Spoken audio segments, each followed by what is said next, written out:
Hello everyone, this is Kiran Jangir and I welcome you all on Civil Shiksha. So, proceeding toward the next lecture. हमने पिछले lecture में hydrograph का introduction discuss किया था और कितने टाइप्स के हाइड्रोग्राफ होते हैं और उनमें क्या इंटर रिलेशनशिप होता है वो हमने डिस्कस किया था पार्ट 1 में। अब पार्ट 2 में हम डिस्कस करेंगे कि हाइड्रोग्राफ के कौन कौन से एलिमेंट्स होते हैं। ठीक है, एलिमेंट्स ऑफ हाइड्रोग्राफ की अगर हम बात करें तो सबसे पहले यहाँ मैं आपको 3 चीजें एक्सप्लेन करना चाहूंगी एलिमेंट्स ऑफ हाइड्रोग्राफ स्टार्ट करने से पहले, क्योंकि अगर वो तीनों चीजें आपके क्लियर हैं तो इसमें आपको कोई इश्यू नहीं होगा। ठीक है, तो वो 3 चीजें क्या है? सबसे पहली चीज है वाटरशेड, जिसको बेसिन और कैचमेंट एरिया भी बोलते हैं। दूसरी चीज जो है वो है हमारी ट्रिब्यूटरीज और तीसरी चीज है स्ट्रीम। तो सबसे पहले हम स्ट्रीम के लिए मैं एक एग्जाम्पल के थ्रू आपको ये एक्सप्लेन करूंगी, ठीक है, जिससे आपको बेटर अंडरस्टैंडिंग थोड़ी क्रिएट होगी। तो क्या कहते हैं, सबसे पहले हम स्ट्रीम की बात करते हैं। तो एक एग्जाम्पल ले लेते हैं। हम मान लेते हैं कि हमारी जो गंगा रिवर है वो क्या है? स्ट्रीम है। ठीक है, अब गंगा रिवर स्ट्रीम है तो उसमें बहुत सारी नदियां आके अपना पानी कंट्रीब्यूट करती है।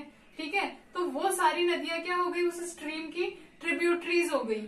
ठीक है, अब ये स्ट्रीम और ट्रिब्यूटरीज जिस एरिया से पानी कलेक्ट कर रही है, ठीक है, और एक मेन स्ट्रीम मतलब हमारी गंगा में क्या कर रही है? डिपोर्ट कर रही है उस पानी को, उस पूरे एरिया को हम क्या बोलेंगे? Catchment area. ठीक है, मतलब वो सारा एरिया जहां से पानी क्या है एक कॉमन स्ट्रीम में आता है। जैसे कि मैंने बोला ये अगर हमारी स्ट्रीम है, ठीक है, और ये इसकी ट्रिब्यूटरीज है जो इसमें पानी ला रही है अपना, ठीक है, इस तरीके से।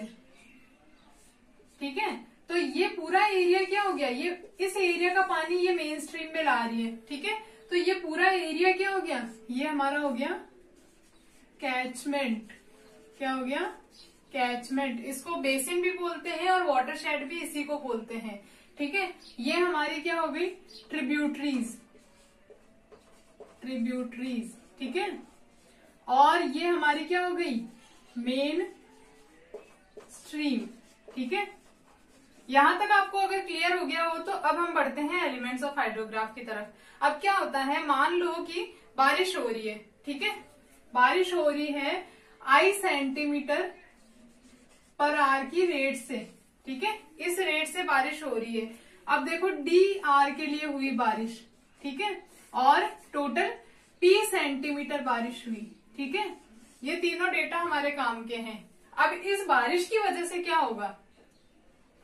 जब बारिश होती है तो क्या होता है? पानी बहता है और जो फ्लो हो रहा है पानी उसको हम क्या बोलते हैं? Run of. और वो फ्लो कौन सा पानी होता है? जो पानी सीपेज के बाद, इंटरसेप्शन के बाद बच जाता है, वो रिमेनिंग पानी क्या होता है? सरफेस पर फ्लो होता है। तो उसको हम क्या बोलते हैं? रेनफॉल एक्सेस भी बोलते हैं, मतलब जो अंदर नहीं जा सका, जो एक्सेस है, ठीक है, उसको हम क्या बोल रहे हैं? रेनफॉल एक्सेस बोल सकते हैं या रन ऑफ बोल सकते हैं। अब जो पानी बहा इस कैचमेंट से वो क्या करेगा? इस स्ट्रीम में एक डिस्चार्ज क्या करेगा?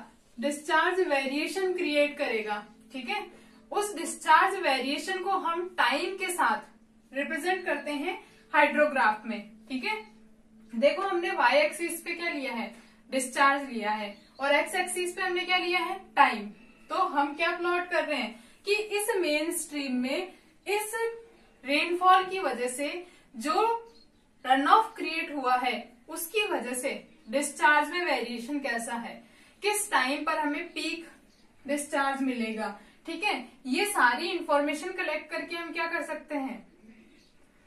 देखो इसमें क्या कर सकते हैं, हम रिस्क फाइंड आउट कर सकते हैं। मतलब एक जो रिवर है उसमें फ्लड रिस्क कब है, अगर रेनफॉल हुआ है तो। ठीक है, यही फाइंड आउट कर सकते हैं। दूसरी चीज, यहाँ हम मैक्सिमम डिस्चार्ज फाइंड आउट कर सकते हैं। अब चलते हैं हम अपने कर्व की तरफ। तो हमारा जो हाइड्रोग्राफ है वहां देखो, इसमें कर्व जो है हमारा, उसमें क्या हो रहा है? कर्व को हमने मेनली 3 पार्ट में डिवाइड किया है। A से B, उसको हमने बोला है rising limb, B, C, D portion को हमने बोला है क्रस्ट सेगमेंट, और D, E पोर्शन को हमने बोला है फॉलिंग लिम्ब। ठीक है, अब देखो कंफ्यूजन ये होना चाहिए कि O पॉइंट से A पॉइंट तक का क्या है ये। ठीक है, देखो ओ पॉइंट से ए पॉइंट तक क्या होता है, थोड़ा अज्यूम करो, अपना प्रैक्टिकल एग्जांपल लो। जैसे हमारे घर पे अगर बारिश हुई, तो घर पे बारिश हुई तो ऐसा तो नहीं है कि जैसे ही बारिश स्टार्ट हुई और पानी बहना स्टार्ट हो गया, ऐसा नहीं होता ना। इनिशियल लॉसेस होते हैं कुछ, जैसे कि पहले आंगन गीला होगा, पहले कुछ पानी अंदर जाएगा, ठीक है, फिर जो पानी बचेगा वो फ्लो होगा, ठीक है।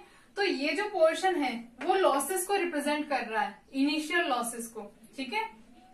अब बात करते हैं कि यहां से ये डिफरेंस क्यों है, क्योंकि किसी प्रीवियस स्टॉर्म के कारण क्या हो रहा है, बेस फ्लो अभी भी एग्जिस्ट कर रहा है। जब इस रेनफॉल की वजह से, इस पर्टिकुलर रेनफॉल की वजह से क्या हुआ, रन ऑफ क्रिएट नहीं हुआ, उससे पहले भी क्या हुआ, मैंने आपको लास्ट वीडियो में बताया था कि बेस फ्लो आफ्टर ईयर्स तक कंट्रीब्यूट करता है। तो पहले किसी स्टॉर्म का बेस फ्लो अभी तक कंट्रीब्यूट कर रहा है, तो ये इनिशियल डिस्चार्ज उसकी वैल्यू है, ठीक है। और ओ से ए वाला टाइम क्या है, जिस टाइम में रेनफॉल स्टार्ट होने के बाद भी रन ऑफ में कोई वेरिएशन इस रेनफॉल की वजह से नहीं आया। अब देखो कर्व पे मूव करते हैं, तो ए बी पोर्शन जो है उसको हमने क्या बोला है, राइजिंग लिम्ब। क्या बोला है,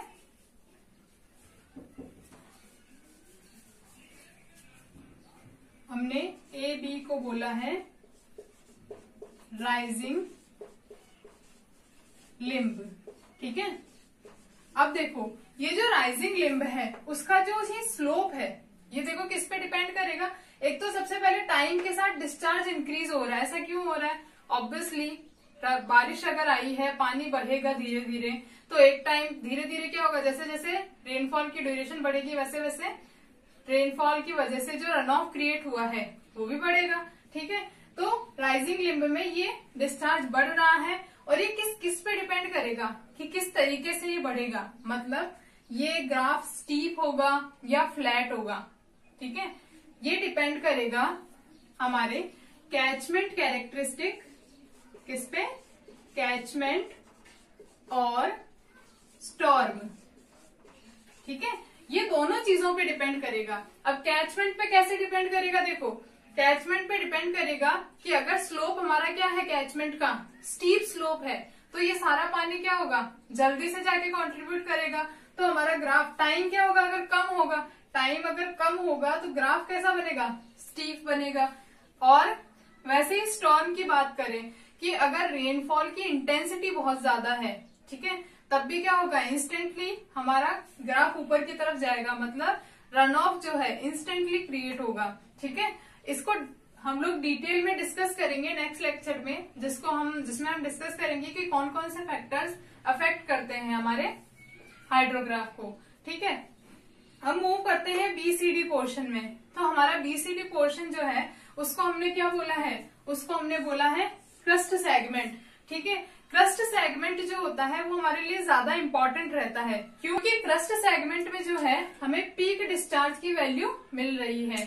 अब ये जो क्रस्ट सेगमेंट है इसमें क्या होता है, एक्चुअली आपने देखा होगा, मैं जैसे जैसे समझा रही हूँ आपको इंटरलिंक कर रही हूँ हमारी प्रैक्टिकल लाइफ में जो आपने ऑब्जर्व किया है उस चीज से, ठीक है। तो आपने क्या देखा होगा कि पानी बहते बहते अगर बारिश नहीं रुकती है काफी देर तक, तो क्या होता है, जमा होने लग जाता है हमारे एरिया में, जहां भी हम बैठे हैं, जहां भी आपने देखा है उस कैचमेंट में क्या है, पानी इकट्ठा होने लग जाता है। मतलब यहाँ क्या हो रहा है, यहाँ स्टोरेज होना स्टार्ट हो जाता है, ठीक है, बीसी में, और डिस्चार्ज की वैल्यू कंटिन्यूअसली इंक्रीज हो रही होती है।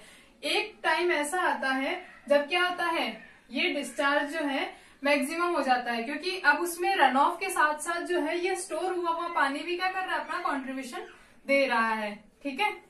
बी से सी पर पहुंचे हम, और क्या हुआ, रेनफॉल में थोड़ी इंटेंसिटी कम हो गई रेनफॉल की, या फिर बारिश रुक गई। अब क्या है, ये जो स्टोरेज वाटर है ये फ्लो करेगा। स्टोरेज वाटर ऑब्वियसली बहुत ज्यादा तो नहीं होगा, थोड़ा ही पानी स्टोर हुआ होगा, या जितना भी होगा सारा तो फ्लो नहीं कर जाएगा, ठीक है। तो अब डिस्चार्ज में क्या होता है, डिक्रीमेंट स्टार्ट होता है वापस। एक बार पीक अटेंड करने के बाद क्या होता है, डिस्चार्ज में डिक्रीमेंट स्टार्ट होता है, और डी पॉइंट तक आते आते क्या होता है, डी पॉइंट को हम बोलते हैं नो ओवरलैंड फ्लो। मतलब डी पर जब आएंगे हम तो सरफेस के ऊपर जितना भी फ्लो होना है ना वो हो चुका है, उसके बाद जो फ्लो हो रहा है जो हम डी से ई तक आ रहे हैं, ये जो कंट्रीब्यूशन है डी से ई तक का, वो सब सरफेस में आ जाता है। मतलब जो पानी स्टोर हुआ है उसमें से कुछ पानी फ्लो हो गया, लेकिन जो पानी फ्लो नहीं हो पाया, ठीक है, क्या होता है, लेक वगैरह होती है हमारे कैचमेंट में, उनमें इकट्ठा हो गया, या कोई लो टोपोग्राफी आ गई वहां इकट्ठा हो गया, ठीक है। तो ये पानी अब क्या करेगा, इसका सीपेज स्टार्ट होगा, प्रॉम्प्ट इंटरफ्लो और डिलेड इंटरफ्लो। मैंने आपको सब सरफेस फ्लो के टाइप बताए थे। तो यहां से डी से ई तक जब आ रहा है ये, मतलब डी से ई को हमने क्या बोला है, फॉलिंग लिम्ब। ऐसा क्यों कि अब टाइम के साथ क्या हो रहा है, अब टाइम के साथ डिस्चार्ज में डिक्रीमेंट हो रहा है, ठीक है। इसको हम फॉलिंग लिम्ब के साथ साथ रिसेशन लिम्ब भी बोलते हैं। रिसेशन का मतलब होता है घटना, ठीक है। अब देखो यहां से यहां मैंने आपको बोला कि जो सब सरफेस टाइप का फ्लो है उसमें से प्रॉम्प्ट फ्लो यहाँ पर कंट्रीब्यूशन कर रहा है, और प्रॉम्प्ट फ्लो जब डिक्रीज हो जाता है धीरे धीरे, या वो सीपेज का पानी खत्म हो जाता है, या फिर क्या होता है धीरे धीरे डिलेड इंटरफ्लो भी इसमें कंट्रीब्यूट करने लगता है, और हमारा जो ग्राफ है फिर से बेस फ्लो को अटेंड कर लेता है। तो ये तो हो गई केवल कर्व की बात, ठीक है। अब देखो मैंने यहाँ पर कुछ टाइम भी नोट किए हुए हैं, ठीक है। मेन जो है इन टाइम पे ही आपसे क्वेश्चन पूछा जाता है, और सबसे इंपॉर्टेंट इसमें रहता है लेग टाइम, ठीक है। इसको आप बहुत ज्यादा इंपॉर्टेंट मान के चलना, गेट और ईएस में इस टॉपिक से क्वेश्चन पूछा ही जाता है, ठीक है। अब बात करते हैं टाइम की। तो सबसे पहले ये क्या है, तो भाई ये तो मैंने स्टार्टिंग में बताया था, क्या है कि हमारी रेनफॉल हुई है आई सेंटीमीटर की डी आर के लिए, ये ड्यूरेशन ऑफ रेनफॉल है। तो इसको हमने यहाँ रिप्रेजेंट किया है, ठीक है, एक रेक्टेंगल से। इस ड्यूरेशन को यहाँ हम इस तरीके से हिटोग्राम की हेल्प से भी रिप्रेजेंट कर सकते हैं, जहां यहाँ रेनफॉल जो रीडिंग होगी वो mm या सेंटीमीटर में होगी। ड्यूरेशन हमने नोट कर दी, डी आपको समझ में आ गया कि रेनफॉल ड्यूरेशन है, क्या है डी, रेनफॉल ड्यूरेशन, ठीक है।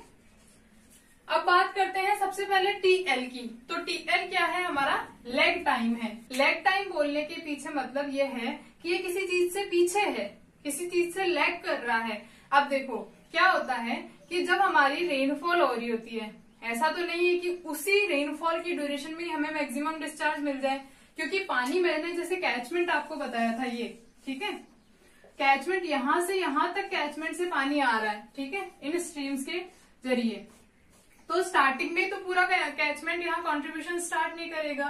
तो क्या होता है, जब रेनफॉल की पीक होती है, ठीक है, जिसको हम एवरेज सीजी पर लेकर चलते हैं, एवरेज रेनफॉल पे, ठीक है, और हमारी जो पीक डिस्चार्ज होती है, ठीक है, वो दोनों अटेंड करने में जो टाइम गैप होता है उसको हम क्या बोलते हैं, लेग टाइम, ठीक है। ग्राफ में कैसे समझेंगे कि हमारे डिस्चार्ज को पीक अटेंड करने में कितना टाइम लगा, वो है हमारा टीपी, ठीक है। टीपी क्या है हमारा, टीपी है हमारा time required for peak discharge, ठीक है। पीक डिस्चार्ज अटेंड करने में जितना टाइम लगा माइनस एवरेज ड्यूरेशन, ठीक है। अब ये ड्यूरेशन है हमारी, और क्योंकि मैंने आपको बोला है कि हम क्या लेंगे, सीजी पर एवरेज ले लेंगे, ठीक है। तो d/2 हमारा एवरेज हो गया। तो अब देखो टीएल कहां से आएगा, अगर आप टीपी में से इसको रिमूव कर दो d/2 को, तो आपको क्या मिल जाएगा, टीएल मिल जाएगा। क्या मिल जाएगा, TL equals to TP minus d/2। TP क्या है हमारा यहाँ पर, जो टाइम हमें पीक अटेंड करने में लगा, और डी क्या है हमारा, रेनफॉल की ड्यूरेशन है। ये फॉर्मूला रट के घोल के पी जाओ, ठीक है। इस फॉर्मूले से ही क्वेश्चन पूछते हैं। अब देखो दूसरा टाइम लेते हैं, टीसी। यहाँ पर तीन टाइम में आपको एक्सप्लेन कर चुकी हूँ। ये डी रेनफॉल ड्यूरेशन है, ये टीएल जो है लेग टाइम है, ये टीपी जो है पीक अटेंड करने में कितना टाइम लगा डिस्चार्ज को। अब बात करते हैं टीसी की, ठीक है। टीसी आप देखो तो रेनफॉल के खत्म होने से लेकर जब हमारा सरफेस फ्लो क्या है, खत्म हो जाता है, रुक जाता है, तब तक की ड्यूरेशन है। तो देखो जिस ड्यूरेशन में यहां से आखिरी ड्रॉप मतलब लास्ट रेनफॉल ड्रॉप जो है वो स्ट्रीम में अपना कंट्रीब्यूशन दे देगी मोस्ट रिमोट पॉइंट से, ठीक है। मोस्ट रिमोट पॉइंट से जब आखिरी रेन ड्रॉप अपना कंट्रीब्यूशन स्ट्रीम को दे देगी, उस ड्यूरेशन को हम क्या बोलेंगे, उसको हम बोलेंगे time of concentration, time of concentration, ठीक है। या इसको कॉन्सेंट्रेशन टाइम भी बोलते हैं। क्या मतलब है इसका, जब मोस्ट रिमोट पॉइंट से लास्ट ड्रॉप ऑफ रेनफॉल अपना कंट्रीब्यूशन इस डिस्चार्ज में करने लग जाएगी, उसी ड्यूरेशन को हम बोलेंगे कॉन्सेंट्रेशन की ड्यूरेशन। अब देखो, अगर कैचमेंट स्मॉल हो, क्या होता है, for small catchment, small catchment क्या करते हैं, हमारा जो ये टीसी है मतलब टाइम ऑफ कॉन्सेंट्रेशन, उसको हम लेकर चलते हैं लेग टाइम के इक्वल, ठीक है। ये आपका क्लियर हो जाना चाहिए। अब आते हैं हम लोग एक टाइम पे, दो हमारे पास टाइम पीरियड अभी भी रिमेनिंग है, टीएस एंड टीबी। तो देखो टीएस क्या है, टीएस है हमारा कि रिसेशन के लिए कितना टाइम लगा, पीक अटेंड करने के बाद वापस बेस फ्लो अटेंड करने में कितना टाइम लगा। तो टीएस क्या है हमारा, रिसेशन टाइम, रिसेशन टाइम है, ठीक है। ये कितना होता है, अगर हम बेस फ्लो में से मतलब बेस टाइम में से पीक ड्यूरेशन को इंक्रीज, रिसेशन टाइम हम कैसे निकालेंगे, अगर हम बेस टाइम में से, जो कि ये है, मैं आपको एक्सप्लेन करूंगी बेस टाइम क्या होता है। बेस टाइम में से अगर हम पीक अटेंड करने में रिक्वायर्ड टाइम को माइनस कर देते हैं तो हमें क्या मिल जाता है, रिसेशन टाइम मिल जाता है, ठीक है। और लास्ट हमारा बचता है बेस टाइम। तो देखो बेस फ्लो से स्टार्ट होकर वापस बेस फ्लो अटेंड करने में जितना टाइम ड्यूरेशन लग रहा है हमारे हाइड्रोग्राफ में, उसी टाइम ड्यूरेशन को क्या बोलते हैं, बेस टाइम, जिसको डिनोट करते हैं हम टीबी से। क्या बोलते हैं इसको, बेस ड्यूरेशन या बेस टाइम, ठीक है। तो देखो यहाँ हमारा ये एलिमेंट्स ऑफ हाइड्रोग्राफ खत्म हो जाता है। मैं आपको जल्दी से एक बार समराइज कर देती हूँ कि इसमें कौन सा पोर्शन कितना इंपॉर्टेंट है।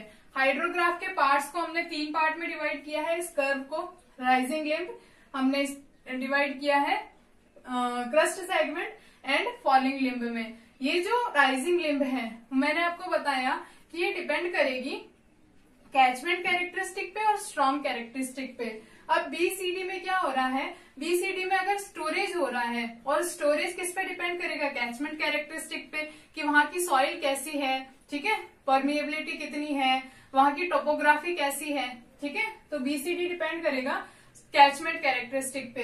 अब हम आते हैं डी और ई पर। फॉलिंग लिम्ब थर्ड है हमारा, फॉलिंग लिम्ब। फॉलिंग लिम्ब हमारा डिपेंड करेगा स्टोरेज कैरेक्टरिस्टिक पर, क्योंकि जो पानी स्टोर हुआ है वही अल्टीमेटली सब सरफेस फ्लो क्रिएट करने वाला है, ठीक है। ये तो हो गई कर्व की बात। फिर हमने आ गए थे टाइम पे। तो हमने यहाँ पे लेग टाइम का फॉर्मूला मैंने आपको बताया था कि लेग टाइम जो है वो होता है पीक ड्यूरेशन अटेंड करने में जितना टाइम लगा माइनस रेनफॉल ड्यूरेशन का हाफ, ठीक है। ये फॉर्मूला मैंने आपको बोला था बहुत ज्यादा इंपॉर्टेंट है। फिर मैंने आपको टाइम ऑफ कॉन्सेंट्रेशन बताया था, जो कि क्या होता है, जब लास्ट रेन ड्रॉप जो है मोस्ट रिमोट पॉइंट से हमारे कैचमेंट के स्ट्रीम में अपना कंट्रीब्यूशन दे दे, ठीक है, वो लास्ट रेन ड्रॉप का पानी यहाँ पहुंच जाए, ठीक है, उस टाइम ड्यूरेशन को हमने टाइम ऑफ कॉन्सेंट्रेशन बोला था। लास्ट मैंने आपको बताया है बेस टाइम। बेस टाइम हमारा क्या होता है, बेस फ्लो से लेकर बेस फ्लो वापस अटेंड करने में जितना टाइम लग रहा है हमारे हाइड्रोग्राफ में, उसी को क्या बोलते हैं, बेस टाइम बोलते हैं, ठीक है। और रिसेशन टाइम, रिसेशन टाइम क्या होता है, जो टाइम पीक अटेंड करने के बाद बेस फ्लो अटेंड करने में लगा, ठीक है। तो नेक्स्ट वीडियो में इस पर मैं आपको प्रीवियस ईयर में जो भी क्वेश्चंस आए हुए हैं 3-4 क्वेश्चन मैं आपको सॉल्व कराऊंगी, कैसे एमसीक्यू टाइप के क्वेश्चंस इससे पूछे जाते हैं, कैसे बड़े क्वेश्चंस में इससे पूछे जा सकते हैं, ठीक है। Thank you so much. आपको ये समझ में आया होगा, होप सो। अगर समझ में नहीं आया कोई भी पॉइंट तो please ask in the comment section and do like, share and subscribe the video. Thank you so much.